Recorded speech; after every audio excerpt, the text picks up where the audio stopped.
As ginger and galangal roots age, their flavour intensifies, but their flesh becomes more fibrous. Krachai, commonly known as finger root or Chinese ginger, is often included in curry pastes or finely sliced and added to stir-fries. In the West, fresh krachai can be hard to find, and it is often only available pickled or frozen. Thai basil, which is stronger in taste than the Italian variety, can be identified by its darker leaves and purple flowers and stems. Considered to have a subtle licorice or mint flavour, this sweet basil is used in many Thai dishes. Another fragrant herb with many uses is coriander. The leaves can be used as an ingredient and garnish, while the stalks are often ground into curry pastes and sauces. Thai cuisine is well known for being spicy. Chili is of course widely used throughout the region and was introduced by Portuguese missionaries only in the 17th century. Generally, the smaller chilies are the hottest, with the tiny red bird's eye chilies, also sometimes referred to as Thai dragon chili, being the hottest of them all. Long red, green and yellow chilies are generally sliced and added to stir-fries, salads and curry paste, with the green variety tending to be milder than the red. To create authentic tasting Thai curries, first you need to create a fresh curry paste to use as your flavour base in your curry dishes. We are going to show you the secret of an authentic red curry paste. If we make curry paste in Thailand, it's really easy. Most of the country people make their own curry paste every day. But in the Bangkok people, sometimes they buy it from the market. It's already made. But it's more the kitchen. Nearly every kitchen, if they do their own curry paste. In Thailand, it's easy to find a herb for doing curry paste.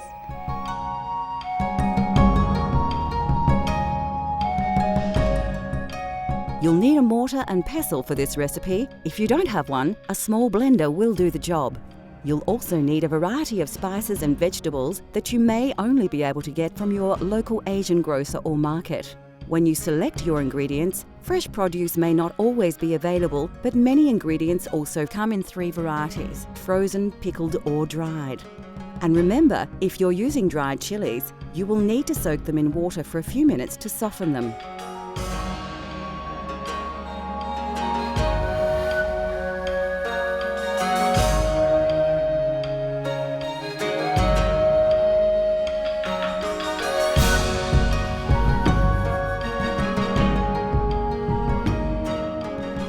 Firstly, finely slice your lemongrass stalk. Take care to cut it as small as possible so it grinds well in the mortar and pestle. Do the same with the galangal, again slicing as finely. Depending on the size of your root, you may not need it all. Add about a teaspoon to your mortar. Chop the krachai into small pieces. We are using krachai that is frozen, so it's quite soft now that it's thawed. If you have access to fresh, you may need to chop in finer. Carefully slice the zest off the kaffir lime, then dice it finely. You don't need to use the whole lime peel, about 2/3 is fine. If you don't have a kaffir lime, you can use finely diced kaffir lime leaves. Add your chilies to the mortar and then use your pestle to grind and pound the ingredients into a coarse paste. This will take some time, and if you are sensitive to chilies, your eyes may water a little. Keep working the paste until you have a similar consistency to this, a slightly coarse but even paste with no chunks. Put your mortar aside and grab your shallot. Remove the dry skin by peeling off the outer layer. Again, finely dice the shallot to add to the mix. Next, add the peppercorns and peel and dice the garlic. Once you've added the garlic to the mortar, it's time to work the contents into the paste. It's important to ensure that you have an even textured paste. If you are finding the mortar and pestle hard going, you can use a small blender to save time and your arm. Once you have a smooth paste, add the shrimp paste. Work it into the mix with the pestle. You can use a spoon to keep the paste off the sides of the mortar. Once it's well mixed, you have an authentic Thai red curry paste. Transfer your paste into a dish so you can use it later. We'll use ours to make a red curry later in the show. freshly made curry paste will keep in the fridge for about a week.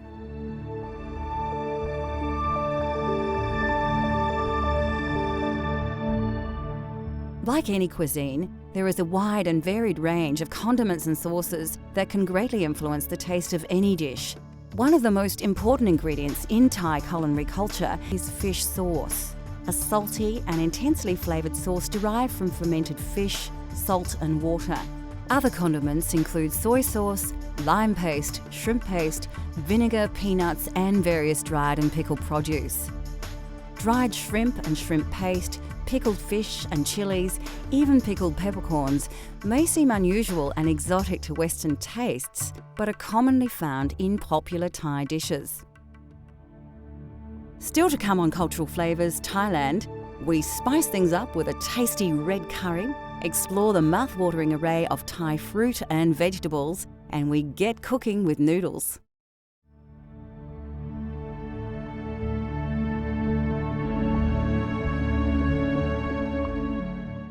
Rice is the staple grain of Thailand, and the fragrant and indigenous jasmine rice grows in abundance throughout the Central Plains. A long grain rice, it's generally served with most curries and some stir-fries, and is even eaten at breakfast. There are several varieties of rice, including sticky rice, which is popular in desserts, and as the main rice to the north of the country. Black sticky rice, or wild rice, is also a popular dessert rice. In Thailand, noodles are often eaten as a snack for lunch or used in soups. They are usually made from either rice, wheat or mung bean flour and are available either as fresh or dried. The most common are the rice noodles, which come in 3 varieties: wide and flat, thin and flat, and round and thin, which are known as vermicelli in the West. Noodles form the basis of many Thai dishes and stir-fries, like the pad Thai we will be making later in the show. Thai curries have taken their influence from India and China, but the flavours of these spicy popular dishes are uniquely Thai. Thai and Indian spicy is different spicy. Thailand use chili, but Indian use different spicy than us. So Thai food is more soft than Indian foods. It's not too strong of herb. And the Chinese food is more, didn't have a spicy in there much, just more stir fry and soup. We showed you how to create a wonderful aromatic traditional red curry paste earlier in the show. Using this paste as a flavour base, we will prepare a Thai red curry using a range of fresh vegetables and chicken. For this recipe, you will need a selection of fresh vegetables. Remember, if you can't find these exact ingredients, seasonal vegetables will do, although ingredients like kaffir lime leaves are important. The classic Thai ingredients we will be using are combinations of fresh, frozen and even pickled. All are readily available from Asian grocers. This can be a vegetarian dish if you prefer, but it is commonly cooked using chicken or pork. Of course, you'll need a couple of tablespoons of the authentic red curry paste, and the meal is generally served with jasmine rice.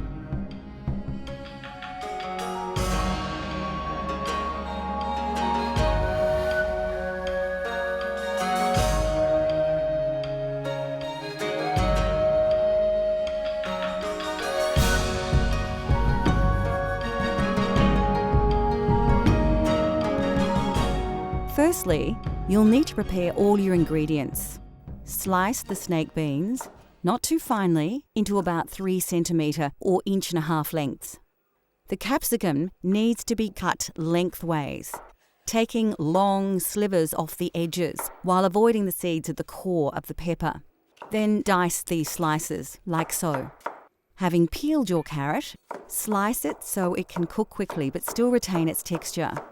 You can put all these vegetables into a bowl as they'll be used together. Strip the string from the snow peas and slice them once or twice. Chop the cauliflower into coarse chunks and do the same with the eggplant. You will need to chop the kaffir lime leaves very finely as their flavour is very intense, so it's best to fold them together tightly and very carefully slice off tiny slivers. Add the bamboo shoots and karacha to your mix. Then you will need to get your rice cooking so it will be ready to serve with your red curry. As the rice is heating up, dice the chicken ready to cook. Heat your wok and add about 2 tablespoons of soybean oil. When the oil is hot, add your curry paste, releasing the flavours in the oil.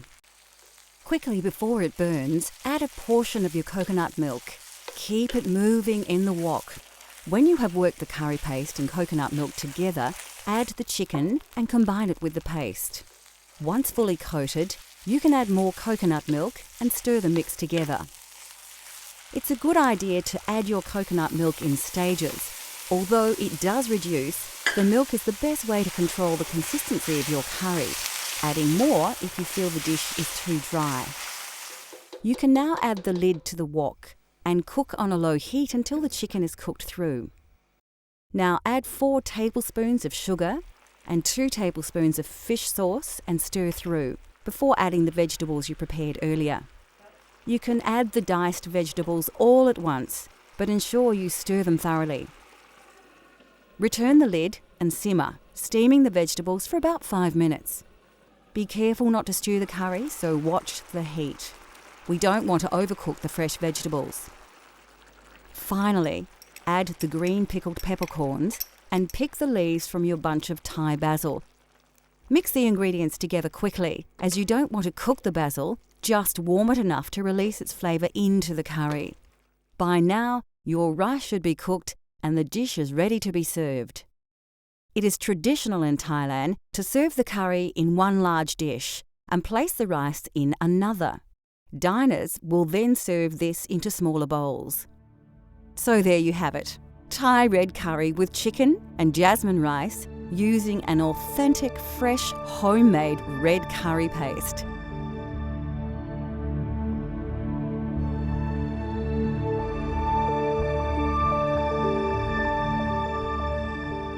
Situated within the tropics, this fertile country produces an abundance of aromatic herbs and spices, as well as many varieties of delicious fruit and vegetables. It is, therefore, not surprising that Thais have developed a cuisine that rivals any in terms of variety and diversity. Vegetable staples include the eggplant, Chinese cabbage, choy sum, and several types of mushroom. Some of these vegetables were introduced in Thailand through the trade routes from India and China and have become an integral part of the Thai food culture.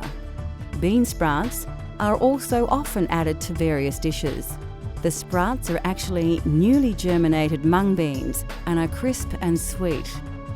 Lesser known vegetables to Western tastes include the snake bean, a versatile string bean that is extremely popular throughout Thailand.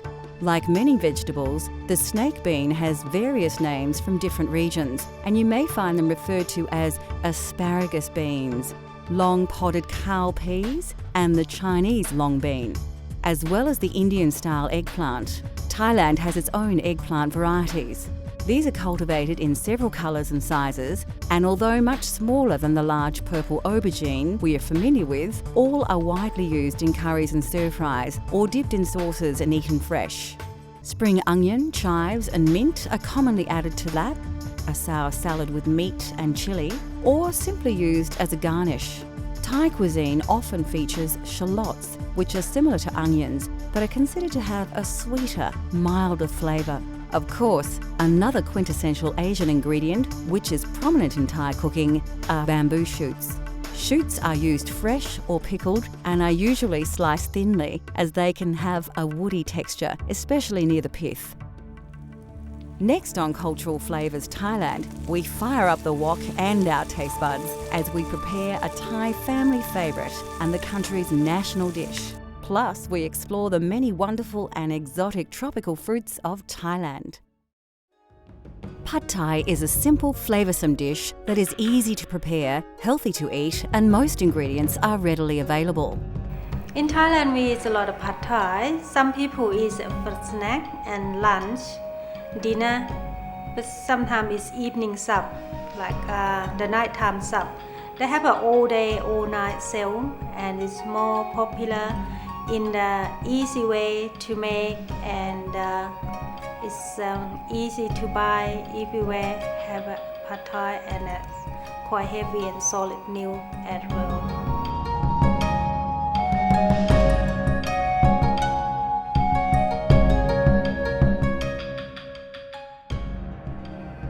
This dish features dried flat rice noodles, which are one of the favourite noodles eaten by the Thai people. Pad Thai is considered a simple but flavoursome dish to prepare, and it has only a few key ingredients. We are using fresh prawns in our Pad Thai, but it is common to use chicken or both. To make the chilli flavour base, you'll need a mortar and pestle, a mature shallot, 2 cloves of garlic, and 5 dried red chillies.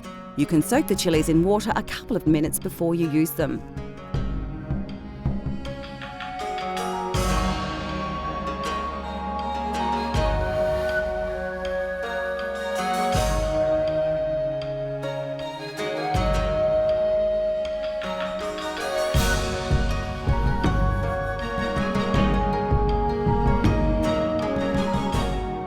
The first secret to an authentic Pad Thai is to create your chilli flavour base.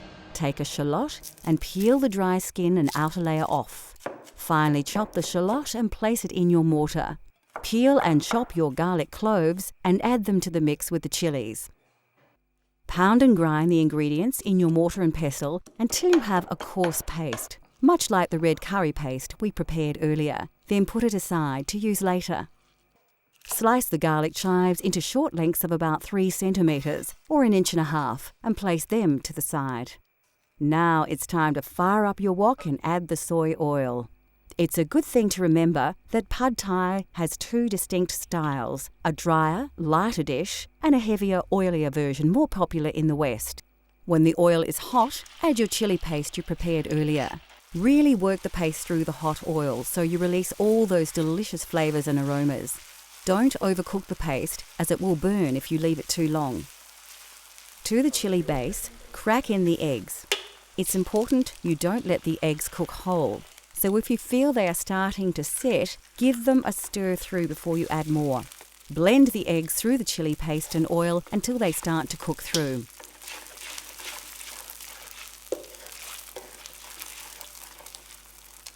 The prawns go into the wok next. It's a good idea to check the heat here to ensure you don't burn the eggs and keep stirring them so they don't stick to the wok. Like all seafood, prawns cook quickly, so work them into the mixture until they are almost cooked through. Now it's time to add the noodles. They should be slightly soft now.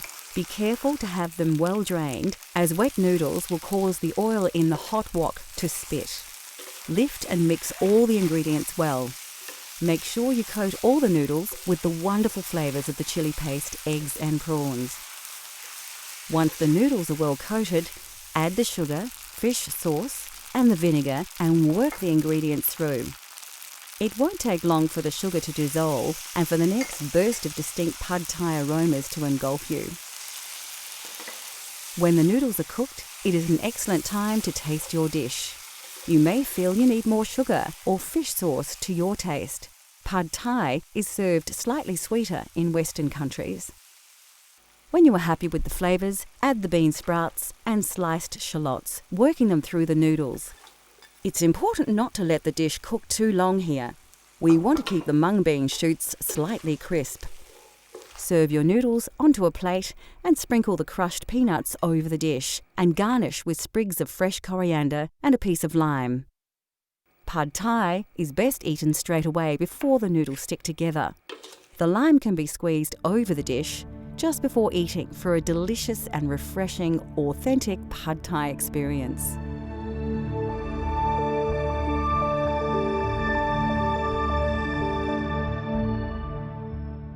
In Thailand, limes are used exclusively as an ingredient rather than lemons. They grow easily in the tropical climate and the fruit has multiple uses. Kaffir limes are distinctively recognisable with their bumpy textured outer skin. The zest of the peel is often added to curry pastes and the fruit are sometimes thrown in whole to dishes such as tom yam. Of course, we have already mentioned coconut milk and cream. The flesh of a coconut is grated and boiled with water and strained through a cloth under pressure to produce the milk and cream so synonymous with southern Thai curries. And finally, it is customary to serve fresh fruit after a meal, and in Thailand there are many wonderful and exotic fruits to enjoy. Delicious produce to tempt already satisfied diners include such treats as large ripe papaya, the sweet and tangy mangosteen, fleshy but sweet rambutans, and many tropical delights common to that part of the world. Indigenous to India, the mango is appreciated for its juice, flavour, fragrance and colour. Green mangoes are often included in curries, relishes and soups, while ripe mangoes are eaten as they are or served with sticky rice and enjoyed as a dessert. Throughout its rich history, Thailand has taken many influences from other regions of the world, yet Thais have successfully adopted these ingredients and flavours as their own. Now that we have revealed the simple yet spectacular delights of Thai cuisine, considered by many to be exotic and mysterious, we hope that we have inspired you to explore these flavours for yourself at home, in restaurants or even abroad. Let cultural flavours take you on a gastronomic journey so you can experience the tastes of the globe at home.